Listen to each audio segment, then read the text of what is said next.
capítulo 15, versículo 21, vamos estar lendo até o 39. Amém? Amém. Diz assim a palavra do Senhor. E constrangeram um certo Simão Cirineu, pai de Alexandre e de Rufo, que por ali passava, vindo do campo, aqui levasse a cruz. E levaram ao lugar do Gólgota, que se traduz por lugar de caveira, e deram-lhe a beber vinho com mirra, mas ele não tomou. E havendo crucificado, repartiram as suas vestes, lançando sobre elas sortes, para saber o que cada um levaria. E era a hora terceira, e o crucificaram, e por cima dele estava escrita a sua acusação: o Rei dos Judeus. E crucificaram com ele 2 salteadores, um à sua direita e outro à sua esquerda. E cumprindo-se a escritura que diz: e com os malfeitores foi contado. E os que passavam blasfemavam dele, meneando as suas cabeças, e dizendo: tu que derrubas o templo, em 3 dias o edifica, salva-te a ti mesmo. E desce da cruz, versículo 31 agora. E da mesma maneira também os principais dos sacerdotes com os escribas diziam uns aos outros, zombando: salvou os outros e não pode salvar-se a si mesmo. O Cristo, o Rei de Israel, desça agora da cruz, para que o vejamos e acreditemos. Também os que com ele foram crucificados o injuriavam. E, chegada na hora sexta, houve trevas sobre toda a terra até a hora nona. E a hora nona, Jesus exclamou com grande voz, dizendo: Eloi, Eloi, lama sabachthani, que traduzido é: Deus meu, por que me desamparaste? E alguns do que ali estavam, ouvindo isso, diziam: Estes chamam por Elias. Um deles correu a embeber uma esponja em vinagre e, pondo-a numa cana, deu-lhe a beber, dizendo: Deixai, vejamos, e virá Elias tirá-lo. Se virá Elias tirá-lo.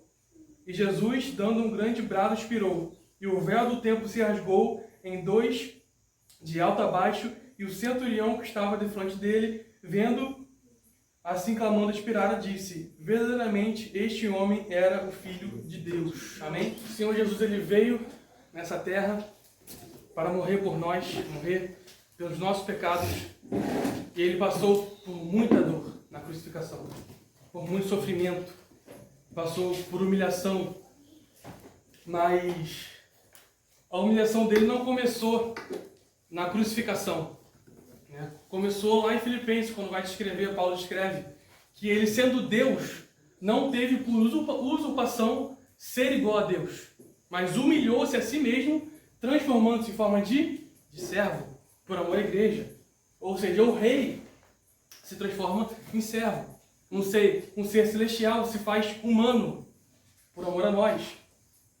Ele se despiu da sua glória por nós. Ele suou sangue no Getsêmani. Ele passou pelo Sinédrio, foi acusado falsamente pelo pretório, ele foi açoitado lá, e no Calvário, finalmente, foi pregado numa cruz e foi morto pelos nossos pecados. Então, foi um longo período que ele passou nessa terra, passou por sofrimentos por nós. Amém. Se nós lemos o capítulo 15, não feche sua Bíblia, que nós vamos ler novamente.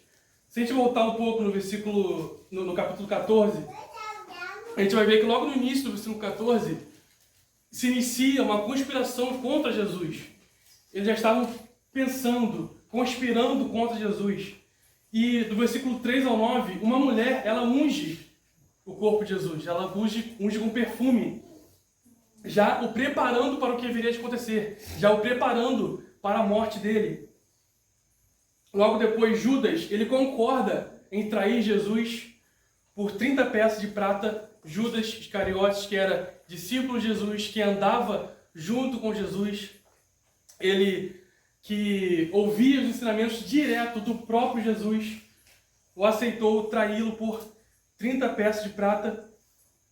Jesus, nesse meio, inicia os preparativos da ceia, ele realiza a ceia do Senhor, a última ceia do Senhor, antes dele ser dele ser crucificado.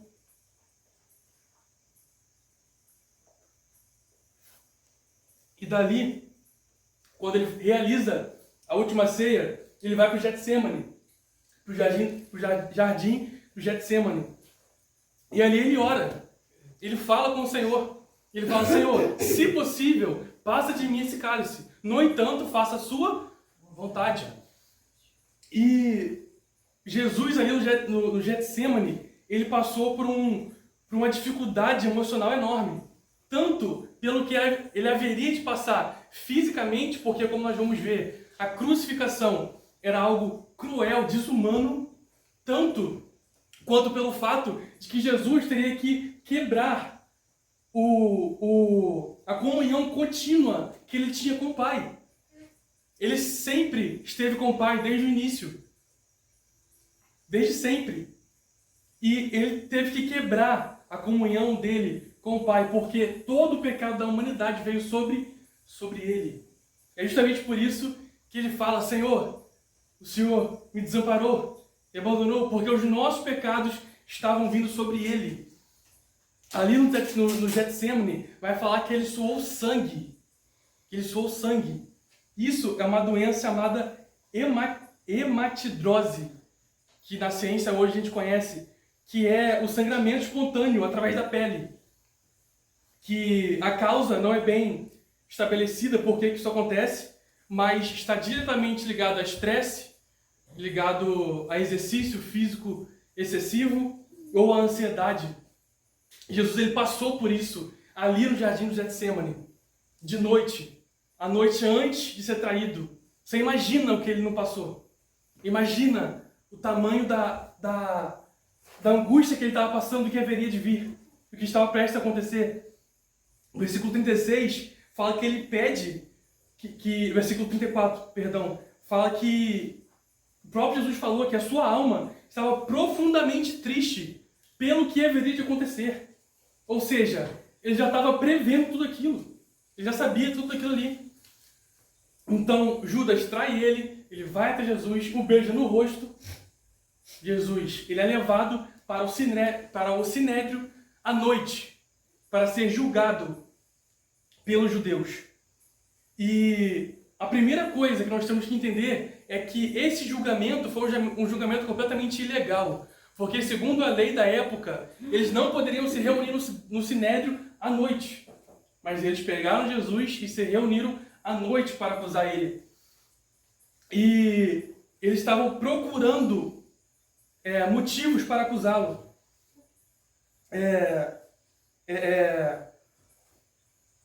Procurando fazer ocasião, subornando falsas testemunhas. E eles tinham um problema. Os fariseus, todo o pessoal do Sinédrio, que eles estavam acusando Jesus de blasfêmia. Só que os romanos não iriam se importar com isso. Os romanos não iriam se importar com a blasfêmia. Então eles criam um novo motivo. Qual motivo? Ele se diz rei. Ele quer tomar um trono. Ou seja, Pilatos, que era governador, se não me engano, Pilatos, ele não poderia ignorar isso. Ele poderia ignorar que Jesus era um blasfemo, era um falso profeta, poderia ignorar isso tudo. Afinal, ele era romano, não tinha nada a ver com a fé judaica. Mas ele não poderia fechar os olhos para um homem judeu que estava reclamando um trono. Estava querendo um trono para si. Se isso chega nos ouvidos do rei, de César, ia trazer grandes problemas para o governador Pilatos. Por isso que os fariseus pensam: vamos acusar ele de querer ser rei, de querer tomar o trono para si. Então, eles julgam falsamente Jesus no Sinédrio e levam ele para o pretório, para Pilatos. E eles acusam Jesus diante de Pilatos. Diversos tipos de acusações. A primeira é de ser um malfeitor, algo completamente irreal. A própria palavra fala em Atos capítulo 10, versículo 38, que Jesus andava por todo lado fazendo o bem. Ou seja, eles estavam mentindo. Jesus foi caluniado diante de Pilatos, diante do Sinédrio e diante do povo. Eles acusaram Jesus de insubordinação, de agitador do povo, de blasfêmia e principalmente de querer um trono. De querer um trono. Acusaram aquilo diante de Pilatos.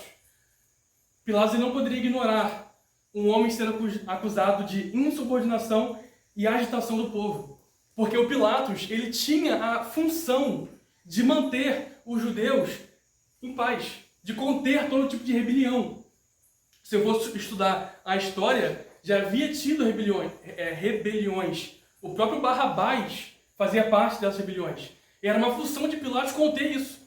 E se o Pilatos ele não contém isso e chega aos ouvidos de César, que era o rei, César poderia dar um fim a Pilatos. Demitir ele, sair do cargo ou até mesmo matá-lo. Porque era o rei, poderia fazer o que ele quisesse com o governador. Então, eles tiveram uma ideia muito astuta para acusar Jesus perante Pilatos. E Pilatos ele perguntou, tu é? Virou para Jesus e perguntou, o que você se diz? Você é o rei dos judeus? Jesus lhe responde, tu disseste. Ele fala no versículo, no próprio capítulo 15, ele fala isso aí. Fala, tu disseste. E o Pilatos ia perguntando, Jesus não se defendia. Era completamente ao contrário na cabeça de Pilatos aquilo que está acontecendo. Porque quando uma pessoa está sendo acusada de um crime e queria levar essa pessoa à morte, qual a reação de qualquer ser humano? Vou me defender. Vou até mentir se for necessário para salvar a minha vida. Jesus não. Jesus sabia o que estava acontecendo, sabia o que ele tinha que fazer e ele não ia desistir. Até porque tinha miríades e miríades de anjos esperando só se Jesus não quisesse ir lá, acabar com aquilo tudo lá. Mas não, Jesus mesmo assim preferiu continuar. E Pilatos, ele sabia da inocência de Jesus. Pilatos, ele sabia. Ele estava convencido disso. Tanto é que ele cria um jogo, ele tenta tirar da decisão dele. Ele manda para Herodes não quer decidir, devolve para ele. Ele faz esse jogo com Herodes com ele. E o Pilatos parece que ele tem uma ideia. Era costume dos romanos libertar um judeu. Justamente para essa questão de apaziguar o povo, evitar rebelião, tal. Então era o costume. Então o que ele pensa? Eu vou chamar alguém que é assassino, que é agitador, que tem tudo de errado, um ladrão, um bandido, e vou colocar do lado de Jesus. Que literalmente não tem crime nenhum. O próprio Pilatos pergunta, que mal fez esse homem? Eles vão lá no versículo 9, ele pergunta, vocês querem que eu solte o rei dos judeus ou vocês querem que eu solte o Barrabás? E para espanto de Pilatos, o povo escolheu Barrabás. Ele perguntou, o que vocês querem que eu faça com ele? Falou, crucifica-o, que era a morte mais terrível daquela época. A crucificação ela foi criada para isso, para ser terrível e humilhante. E quando o povo ele fala, crucifica-o, crucifica Jesus, Pilatos ele fala, mas que mal fez esse homem para que eu possa crucificá-lo? Pilatos estava convencido da inocência de Jesus. Mas Pilatos, como ele não tinha muita opção, as acusações contra Jesus, se ele não fizesse nada, isso lá na frente, né, aos olhos dele humano, isso lá na frente desse algum problema, iria recair sobre o próprio Pilatos. Então ele pensou, não posso deixar isso passar, eu tenho que fazer alguma coisa. Então Pilatos, ele, para agradar a multidão, justamente para evitar rebelião, evitar alvoroço, tem algum texto de algum evangelho que fala isso com mais detalhe, que ele viu a multidão se alvoroçando, com isso ele meio que se assusta, e ele fala, tá bom, então eu vou fazer o que vocês querem. Ele lava as mãos falsamente, porque ele tem sim sangue nas mãos dele, que foi a opção dele fazer isso. Ele entrega Jesus à multidão, manda para ele ser açoitado e para ser crucificado. Jesus é levado para ser açoitado, e o açoite romano não era um açoite comum. Não era simplesmente um pedaço de corda batendo nas costas da pessoa. O açoite romano, o chicote romano, era chamado de flagrum, que era basicamente algumas fias de couro, e nessas fias de couro era amarrado ali várias pecinhas pontiagudas, pecinhas de metal ou de osso, tudo que for pontiagudo era amarrado naquele couro. E quando a pessoa era chicoteada, ela era praticamente dilacerada, arrancava a carne da pessoa, arrancava a pele da pessoa, chegava até a até nos músculos da pessoa, de tanto que ela era chicoteada. Tinha muitas pessoas que haviam sido sentenciadas à crucificação que não chegaram lá, porque morreram no açoite. Por quão terrível que era o chicote romano. Jesus foi obrigado a passar por isso. Ele foi obrigado a ser amarrado pelas mãos, como era o açoite romano, ele era amarrado pelas mãos, e ele era chicoteado várias e várias e várias vezes. Jesus, ele sangrou muito. A carne dele foi tirada com esses açoites. Tamanha foi a dor. E isso, somando com o fato de ele praticamente não ter dormido na noite anterior, que ele realiza o serviço do Senhor, ele não dorme, ele vai para o jardim. Então, ele já está vindo de noites mal dormidas. Ele já está sofrendo algo emocional terrível. Obrigado. Como ele mesmo disse no jardim do Getsêmani. E ainda agora é obrigado a passar por esses açoites cruéis, desumanos. E ele foi escarnecido pelos soldados. Por duas acusações. Ele teve duas acusações. A religiosa e a política. E a acusação política era ele querer ser rei dos judeus. Então o que os soldados fazem para escarnecer de Jesus? Eles pegam uma veste de púrpura, vestem ele, dão um cedro e fazem uma coroa de espinho. Com espinho, eu esqueci agora, não me recordo o nome que eles fizeram, mas o espinho era espinho grande, grosso. E colocam na cabeça de Jesus dizendo: tu não és o rei dos judeus? Escarnecendo dele. Imagina a dor de Jesus com uma coroa de espinho entrando na sua cabeça. Não só colocaram por cima, porque o texto vai dizer que eles pegavam a cana e batiam na cabeça de Jesus. Ou seja, aquele espinho entrou na carne dele. Entrou na carne dele. E eles começaram a cuspir no seu rosto, zombando dele, e se ajoelhavam diante dele, falsamente adorando, dizendo: tu não és o Filho de Deus. A primeira acusação foi a política, querer um trono. A segunda acusação a blasfêmia, se declarar o próprio Deus, se declarar o Filho de Deus. Então eles começaram a zombar: você não é o Filho de Deus? Você não é o próprio Deus? Então cuspiam nele, zombavam dele, se ajoelhavam falsamente, caçoando dele. E ele teve que passar por tudo isso. E ele passou por tudo isso calado, sem reclamar, sem desistir, sem pensar em voltar atrás, por amor a mim e a você. Não foi pouco que ele passou. Não foi pouco que ele passou por nós. Depois disso tudo, ele é levado ao Gólgota. Como o texto nós lemos diz, Gólgota, sua tradução, é lugar de caveira. Por que é lugar de caveira? Porque a pessoa que ela era crucificada, ela não tinha direito de ter um sepultamento. Foi aberta uma exceção para Jesus. E ele foi sepultado. Mas não tinha direito, ou seja, a pessoa ela era crucificada, totalmente nua, e ela era jogada numa vala. E ficava ali apodrecendo. Muitas delas apodreciam na própria cruz. Não era nem tiraram de lá. Todo o seu processo esqueci o nome que dá. Tudo feito na própria cruz. Ou seja, para ver quão terrível era o lugar que estavam levando Jesus. E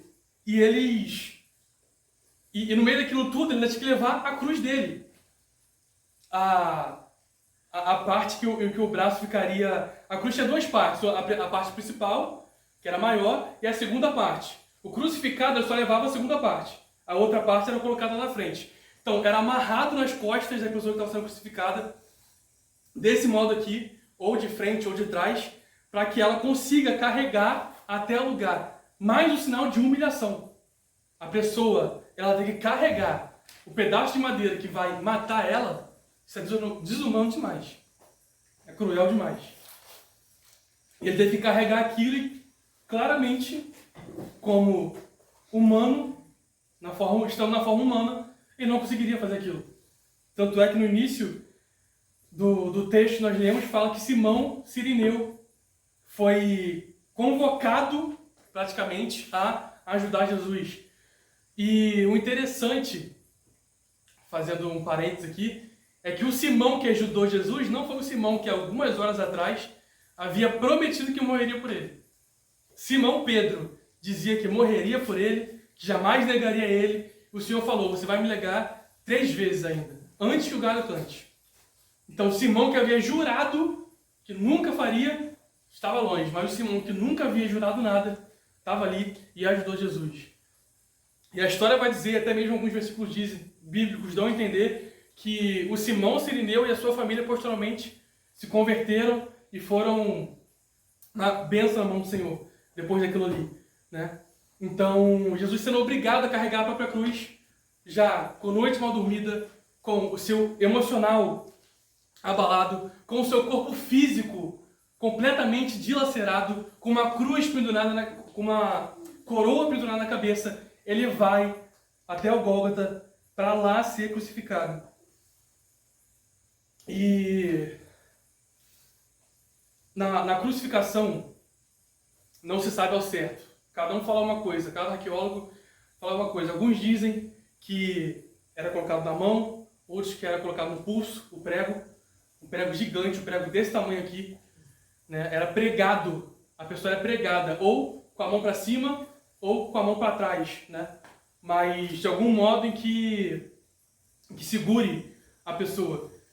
E ela não conseguia respirar, porque estava numa posição horrível e com o braço numa posição que era difícil a respiração. Então a pessoa, ela morria de asfixia ou de perder muito sangue. E tanto é que quando eles queriam matar alguém mais rápido, na crucificação, o que eles faziam? Eles quebravam a perna da pessoa. Por quê? A pessoa já estava caída, ela não conseguiria fazer o movimento para cima para respirar. Porque ela estava com dificuldade na respiração, por causa da posição que ela estava, ficava para baixo do nada. Ela levantava com dificuldade, respirava, inclinava de novo. Quando você quebra a perna, como é que você faz isso? Não faz. Então o que eles faziam? Quebravam as pernas, justamente para a pessoa morrer sem ar mais rápido. Para nós vermos quão desumano, quão cruel e o tanto que Jesus teve que sofrer por mim, por você, por amor a mim e amor a você. Quando o Pai, Ele pensou, Ele nos amou de uma tal maneira que entregou o seu Filho. Quando fala que entregou o seu Filho, entregou a passar por isso tudo aqui, por amor a mim e a você. Uma curiosidade, versículo 36 fala, e um deles correu em embeber uma esponja em vinagre e pondo-a numa cana, deu-lhe a beber. Isso aqui não é somente esponja e vinagre. Se você for estudar o banheiro da época, o banheiro público da época, era diversas latrinas, uma ao lado da outra, e lá algo nojento acontecia. Tinha uma bacia com vinagre, com uma esponja lá. E as pessoas usavam aquilo para se limpar. Aí quando o texto, se não me engano, em Lucas, vai dizer que por ali tinha algo assim, provavelmente, muito provavelmente, não era uma esponja qualquer, um vinagre qualquer, uma bacia qualquer. Muito provavelmente que era usado nos banheiros públicos, em latrinas. Ou seja, mais uma dificuldade, mais um absurdo que o nosso Senhor precisou passar pelos nossos pecados. O texto continua. Ele fala, deixai, vejamos se virá Elias tirá-lo. Jesus dando, versículo 37 agora, e Jesus dando um grande brado, expirou. João 19:30 vai falar que Jesus falou assim, está consumado. E o véu do templo se rasgou em 2, de alto a baixo. Ou seja, Jesus, ele já tinha passado por aquilo tudo ali. Ele estava fisicamente, humanamente esgotado, não tinha mais energia, não tinha mais sangue, não tinha mais nada. Mas ele tinha a convicção do que ele estava fazendo. Ele sabia que ele era um cordeiro vivo. Ele veio nessa terra para isso. Ele sabia, eu vim na terra para isso. Eu vim na terra para, como cordeiro, morrer por amor à humanidade, por amor à minha igreja. Ele fez isso. Ele derramou o seu sangue, coisa que já havia sido profetizado lá atrás. Quando a palavra fala em Êxodo sobre um cordeiro, Fala que o anjo da morte vinha passar e somente quem tivesse o sangue do cordeiro nos umbrais das portas seriam salvos. Representando, simbolizando que lá na frente Cristo faria por nós. Que a palavra fala em Colossenses que Cristo é o cordeiro pascal. Ou seja, aquele cordeiro da Páscoa lá atrás, há milênios atrás, já simbolizava o que Cristo faria por nós. Ou seja, Jesus ele sabia o que estava fazendo. O véu do templo é rasgado. Ou seja, não há mais nenhuma separação entre nós e Deus. Ele morre, ele vence a morte, ele vence o pecado, ele vence Satanás. Ele quebra toda a barreira que havia entre nós e Deus. Ele abre os portais celestiais para que nós possamos entrar junto com Ele, após Ele. Ele é o primeiro a passar por isso. E nós, se estivermos com Ele, junto com Ele, não precisaríamos enfrentar a morte, porque Ele a venceu. Aleluia. Porque Ele passou por tudo isso para vencer a morte, por amor a mim e por amor a vocês. Amém? O nosso Mestre, Jesus, ele não passou por isso. Ele não passou por isso tudo porque Judas o traiu. Ele não passou por isso tudo porque os fariseus eram invejosos. Ele não passou por isso tudo porque Pilatos não teve pulso firme em não condenar uma pessoa que ele sabia que era inocente. Jesus não passou por isso tudo por causa de A, por causa de B. Nós podemos ler esse texto e pensar: Pilatos está muito errado, olha só esses homens fariseus, olha só Judas que traiu Jesus, eu nunca trairia Jesus. Olha só fariseu invejoso, eu nunca faria isso. Olha só, se eu tivesse na posição de Pilatos, eu nunca faria isso. Só que um detalhe, ele não foi lá por causa de Judas, de Pilatos, dos fariseus. Ele foi por causa do nosso pecado. O que jogou Jesus na cruz não foi Pilatos, nem fariseu, foi eu e foi você. Quando pecamos. Toda vez. Uma vez o pastor Alan falou isso. Falou isso lá em São Gonçalo. Ele falou, quando nós pecamos, acaba que nós acrescentamos mais peso à cruz de Cristo. Porque é o nosso pecado que levou ele a morrer na cruz. Paulo fala em 1 Coríntios 15, versículo 3, fala assim: porque primeiramente vos entreguei o que também recebi, que Cristo morreu pelos nossos pecados. Morreu por causa dos nossos pecados. Ou seja, ele não morreu para que nós íamos passar uma vida em iniquidade, uma vida em pecado. Meu irmão, ele não morreu para que eu e você devemos ter um coração cheio de mágoa. Porque A ou B o fez, A ou B falou, porque A ou B deixou de fazer algo. Ele não morreu para que tivemos estar em contenda com o cônjuge, com os filhos, com os parentes, com a igreja. Ele não morreu para que nós devemos estar em imoralidade sexual, desde a pornografia ao adultério. Ele não morreu para que nós devemos passar uma vida completamente longe dele, com briga, dissensão, facção, glutonarias, bebedices. Não, ele não passou por isso tudo para que a gente, dentro da igreja, venha perder a salvação. Ele não passou por isso tudo. O texto que meu pai leu, de fato, do início do culto, de fato, é um dos textos mais assustadores da Bíblia. Porque vai narrar pessoas como eu e você, que estão aqui no convívio, que leem Bíblia, que conhecem o Evangelho. Mas quando chegar lá, o Senhor vai falando uma palavra mais dura que você pode receber. Eu nunca vos conheci. Você nunca teve intimidade comigo. Mas, meu irmão, se tem uma coisa que o Senhor não quer falar para mim e para você, é isso. Porque o nosso Senhor Jesus, ele passou por isso tudo. Foi chicoteado, crucificado, foi morto, teve o seu sangue vertido, para que nós possamos nos afastar do pecado. Amém. Estar longe do pecado. Aleluia. Então, arrependa-se. O que tem de errado? Todos nós temos que melhorar. Todos nós temos um lugar a alcançar. Temos algo a mudar. Algo que a gente faz que não deveria fazer. Algo que deveria fazer e não faz. Como práticas como jejuar, por exemplo. Muitos cristãos hoje em dia não jejuam, não têm a prática de jejuar. É justamente o jejum que mortifica a carne. E a palavra fala em 1 João capítulo 1, versículo 9. Se confessarmos os nossos pecados, Ele é justo e fiel para nos purificar de toda a nossa injustiça. Por quê? Ele passou por isso tudo para isso. Para nos perdoar. O próprio João vai falar que ele escreve essas coisas para que a gente não peque. Mas se pecar, o Senhor está no céu, sendo nosso advogado. Entende? Não tem como compreender esse amor, não tem como compreender um amor em que nós não fizemos absolutamente nada para merecer. Todo esse sofrimento que ele passou, nós não fizemos absolutamente nada para merecer isso. Nada. Só que a palavra fala, como um pai se compadece de um filho, o Senhor se compadece de nós. Porque Ele olha para a nossa essência e lembra-se que nós somos pó. Ou seja, Ele olha para nós e sabe, Ele não consegue sozinho. Ele não consegue sozinho. Mas comigo, Ele consegue. Mas através do meu sacrifício, Ele consegue. Consegue chegar lá. Consegue vencer o pecado. Através do que o Senhor Jesus fez na cruz. O texto continua de Coríntios, versículo 4 vai falar. E que foi sepultado e que ressuscitou ao terceiro dia, segundo as Escrituras. Ou seja, Ele morreu, mas não permaneceu morto. Ele morreu e ressuscitou, vencendo a morte. Acompanha comigo o versículo 1 do capítulo 16. Só avançar um capítulo.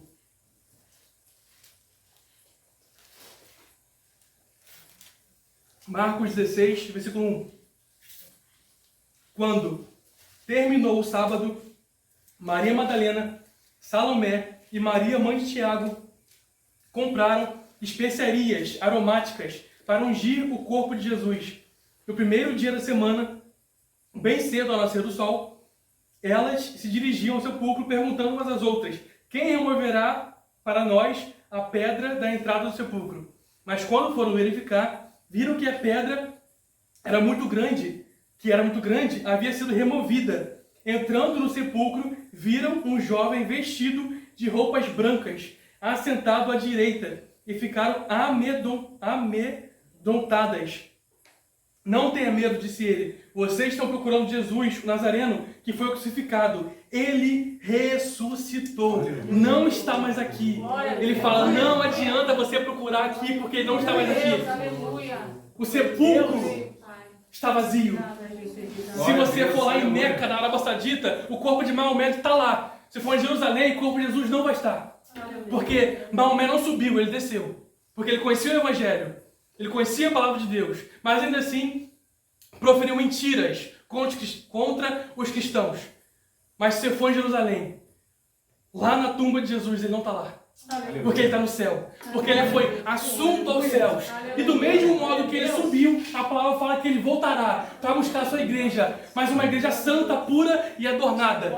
Uma igreja que lê isso aqui, entende o sacrifício dele. Entende que ele não passou por isso tudo para que nós viemos ter uma vida iníqua. Ele fez por nós, por amor a nós. Qual a dificuldade que nós estamos enfrentando? Nós temos que pedir a ele. Se ele fez isso por nós, se ele veio nessa terra, ele pode curar o nosso emocional. Ele pode nos trazer uma cura emocional, uma cura física. Ele pode nos ajudar em questões financeiras. Entende? Como a palavra fala que nós devemos buscar, em primeiro lugar, o reino de Deus. E estas coisas os serão acrescentadas. O que é de vestir, de comer, de beber. Nós temos a Jesus. Aleluia. Que preocupação nós temos que ter? Nós, como ser humano, temos os corre do dia a dia. Só que um cristão ele nunca entra em estado de desespero total. Um estado assim, totalmente desesperado. Porque lá no fundo, ele sabe que Jesus está com ele. Ele sabe que Jesus está no céu. Jesus vai voltar. Sabe que o Senhor está no controle de tudo. Que ele não caiu do trono do universo. Que ele é o Rei dos Reis. Que ele é o Senhor dos Senhores. Que ele virá, reinará junto com a sua igreja. Aleluia. E o Senhor nos convida a lembrar disso tudo. A lembrar do sacrifício dele. A lembrar do que ele fez. E nos fazer uma pergunta. O que nós estamos fazendo em relação a esse sacrifício? Estamos agindo de acordo com o que ele quer de nós? O Senhor ele veio nessa terra para nos livrar do pecado e para que nós venhamos poder passar a eternidade com ele. Para finalizar, Vamos ler novamente o versículo que eu amo muito, está lá em Apocalipse. Lá no final.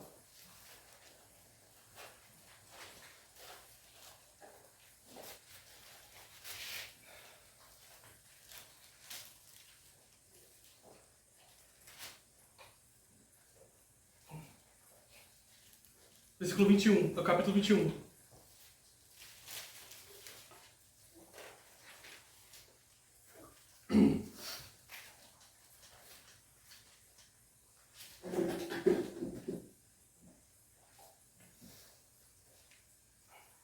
Versículo 3. Apocalipse, capítulo 21, versículo 3. Olha o que a palavra fala. O Senhor passou por tudo isso para que nós venhamos poder experimentar isso aqui. Apocalipse 21, versículo 3. E eu ouvi uma grande voz do céu dizendo: Eis que o tabernáculo de Deus está com os homens, e ele habitará com ele, e eles serão o seu povo, e o próprio Deus estará com eles, e será o seu Deus. E Deus enxugará todas as lágrimas dos seus olhos, e não haverá mais morte, nem tristeza, nem choro, nem haverá mais dor, porque todas essas coisas foram passadas. E aquele que está sentado sobre o trono disse: Eis que eu faço nova todas as coisas. E ele disse: Escreve, porque essas palavras são verdadeiras e fiéis. E ele disse: Está feito. Eu sou o Alfa e o Ômega, o princípio e o fim. Aquele que estiver sedento, eu darei gratuitamente da fonte da água da vida. Aquele que vencer herdará todas essas coisas. Eu serei o seu Deus e ele será o meu filho. O Senhor Jesus passou por tudo aquilo que ele passou, porque ele já tinha isso aqui em mente. O versículo que fala: Eis que o tabernáculo de Deus está com os homens. O Senhor tabernaculará conosco. Isso aqui também é uma referência ao Antigo Testamento, das festas judaicas. A última festa judaica era justamente a festa dos tabernáculos.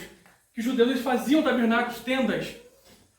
Cada festa era um símbolo de algo que aconteceria. E o símbolo da última festa é justamente o Senhor estabelecendo o tabernáculo dele conosco. Ou seja, há milênios atrás, ele já fazia questão de deixar escrito no Pentateuco o que haveria de acontecer. Que ele iria se entregar, sofrer, para que nós possamos viver com ele eternamente. Ele sendo nosso Deus e nós sendo filhos dele eternamente. Cristo irá voltar para buscar a sua noiva. Eu creio, Pai. Amém? Aleluia. Vamos ficar de pé, vamos fazer uma oração. Agradecer ao Senhor. Vamos ser gratos ao Senhor por tudo que ele fez por nós, por tudo que ele fará por nós. Glória a Deus, Porque não foi aleluia. pouco. O que ele fez, o que ele passou pelos nossos pecados, para que nós possamos hoje ter acesso à vida eterna, não foi pouco.